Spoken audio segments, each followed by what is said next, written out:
हिमाचल प्रदेश की मंडी में एक बार फिर सियासत गर्मा गई है। इस बार यहां की बीजेपी प्रत्याशी कंगना रनौत के टारगेट पर हिमाचल कांग्रेस के नेता विक्रमादित्य सिंह हैं, जिन्हें मंडी सीट से संभावित उम्मीदवार के तौर पर देखा जा रहा है। कंगना रनौत ने विक्रमादित्य का नाम लिए बगैर उन पर जबरदस्त प्रहार किया। उन्होंने इशारों में विक्रमादित्य की तुलना छोटा पप्पू से की। मंडी संसदीय क्षेत्र से भाजपा प्रत्याशी कंगना रनौत ने अटल सदन में भाजपा अनुसूचित जाति मोर्चा के सम्मेलन को संबोधित किया। इस दौरान उन्होंने एक बार फिर विक्रमादित्य सिंह पर तंज कसते हुए कहा कि विक्रमादित्य सिंह मुझे बड़ी बहन कह रहे हैं, तो मैं भी अपने छोटे भाई को छोटा पप्पू या राजा बाबू कहूं तो उन्हें भी नाराज नहीं होना चाहिए। कांग्रेस की सरकार ने कहा था, जिसमें विक्रम भाई जो मेरे छोटे भाई हैं, मुझसे तो नाराज ही रहते हैं।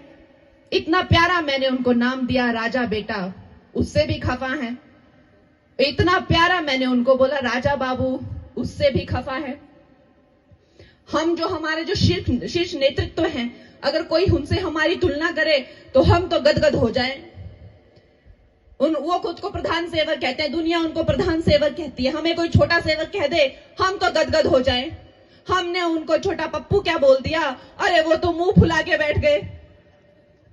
उनको उस पे भी गुस्सा आ गया। मुझे कहते हैं मैंने अभद्र भाषा यूज की। अरे भाई, किसी को प्यार से छोटा पप्पू, राजा बाबू, राजा बेटा, ये तो बड़े ही प्यारे शब्द होते हैं, हम छोटे छोटे बच्चों के लिए यूज करते हैं। छोटा भैया है वो, उसको मैंने प्यार से बोल दिया, बड़ा नाराज हो गया। लेकिन वो भी मंत्री है इस सरकार में, तो वो भी इन बातों का जवाब दे कि आपने कहा था कि आप पेंशन स्कीम जो है वो शुरू करेंगी। की आपने स्कीम, पेंशन स्कीम शुरू की आपने? काम की बात कीजिए। आपने कहा था मोबाइल हॉस्पिटल बनाएंगे, मतलब वैनें होंगी जिनमें हॉस्पिटल होंगे, वो घर घर जाकर, गली गली जाकर मुफ्त इलाज करेंगे। देखी ऐसी वैन किसी ने? देखी क्या मंडी में ऐसी वैन किसी ने नहीं देखी। आपने कहा था 5 से 6 लाख नौकरियां देंगे, मिली क्या किसी को नौकरी? आपने कहा था महिलाओं को, बेटियों को 1500 हर महीने देंगे, मिला क्या किसी को 1500? आपने कहा था जो बागवान फल उगाते हैं वो अपना मूल्य खुद तय करेंगे, हुआ क्या ऐसा?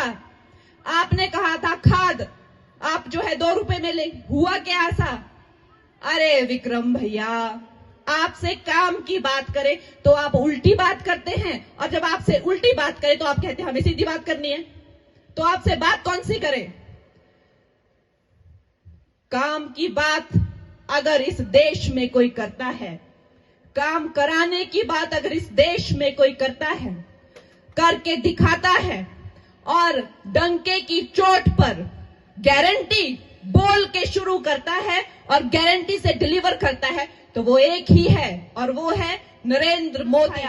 कंगना के इस बयान के बाद पीडब्ल्यूडी मंत्री विक्रमादित्य सिंह भी कहां पीछे रहने वाले। उन्होंने भी कंगना पर पलटवार करते हुए जुबानी हमला बोला कि भगवान राम उन्हें जल्द सद्बुद्धि दे। वह क्या खाती हैं और मुंबई में क्या पीती हैं, हिमाचल की जनता को इससे कुछ लेना देना नहीं है, न ही हिमाचल के मुद्दे हैं। खाने पीने की बजाय कंगना मुद्दों पर बात करे तो बेहतर होगा। उन्होंने कहा कि कंगना ने जिस तरह की भाषा का इस्तेमाल किया है, खास तौर पर हमारे कांग्रेस हिमाचल प्रदेश के लिए, उसके लिए मैं उन्हें कोटि कोटि प्रणाम करता हूँ। आज तक ऐसी भाषा का इस्तेमाल हिमाचल में नहीं हुआ। कंगना बोल रही हैं कि महिलाओं का जमाना है, वह महिलाओं का सशक्तिकरण करना है, लेकिन वह शायद भूल रही हैं कि वर्तमान में मंडी की सांसद एक महिला है।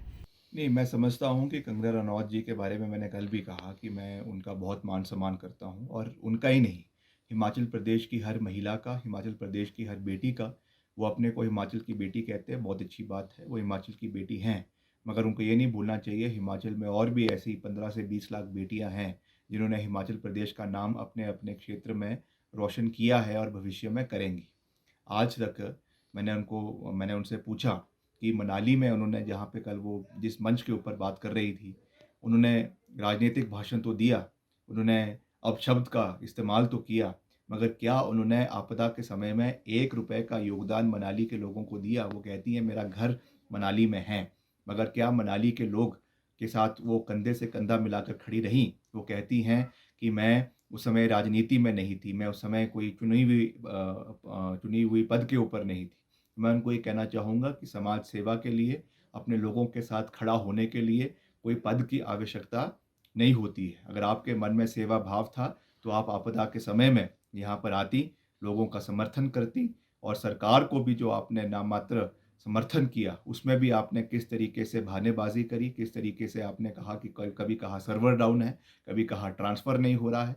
मैं उनको कहना चाहूँगा कि जिन बच्चों ने मुख्यमंत्री जी से मिलकर, अपने छोटे-छोटे स्कूली बच्चों ने अपने गुल्लक देकर, कईयों ने ₹100, कईयों ने ₹200, कईयों ने ₹300 दिए, तो वो श्रद्धा भाव से दिए हैं। अगर उसको देते हैं, अगर योगदान दिया जाता है, एक हाथ से दिया जाता है, तो दूसरे हाथ को उसके बारे में पता नहीं होता है। इस तरीके से वो दिया जाता है, मगर इसको पब्लिसाइज़ कर कर जो सहानुभूति लेने की कोशिश उन्होंने करी है, वो दुर्भाग्यपूर्ण है, पर हम उनका मान-सम्मान करते हैं। मैंने उनको कल भी कहा कि मुद्दों के ऊपर बात हो।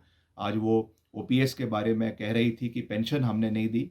शायद उन्होंने अपना होमवर्क ढंग से नहीं किया मैदान में उतरने से पहले, या वैसे तो वो ट्यूटर होकर आती हैं। उनके जो साथ मीडिया की टीम चल रही है, उनको अच्छी तरीके से प्रदेश के मुद्दों के बारे में जानकारी देनी चाहिए। हिमाचल पहला राज्य है जहाँ पे पूरे तरीके से ओपीएस को लागू किया गया, पहली कैबिनेट मीटिंग में किया गया।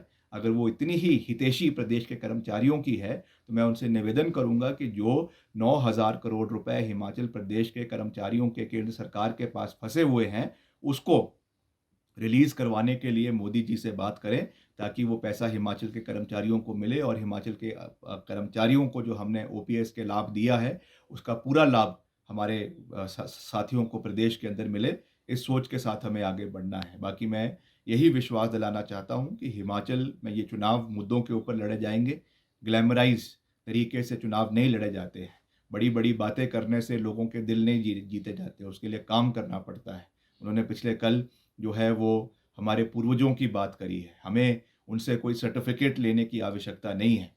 वीरभद्र सिंह जी हिमाचल प्रदेश के 6 बार मुख्यमंत्री रहे। अगर उन्हें राजा कहा जाता है, तो इसलिए नहीं कि वो किसी रियासत के राजा थे, इसलिए कहा जाता है कि 6 बार वो हिमाचल प्रदेश के इलेक्टेड चीफ मिनिस्टर बने हैं। और आज तक इतने लंबे समय तक प्रदेश में कोई मुख्यमंत्री नहीं रहा। केंद्रीय मंत्री रहे, 3 बार मंडी के सांसद रहे। इसलिए इस तरीके की बेतुकी बातें करना, मैं समझता हूँ कि उससे लोगों का दिल नहीं जीता जाए। News desk anvil.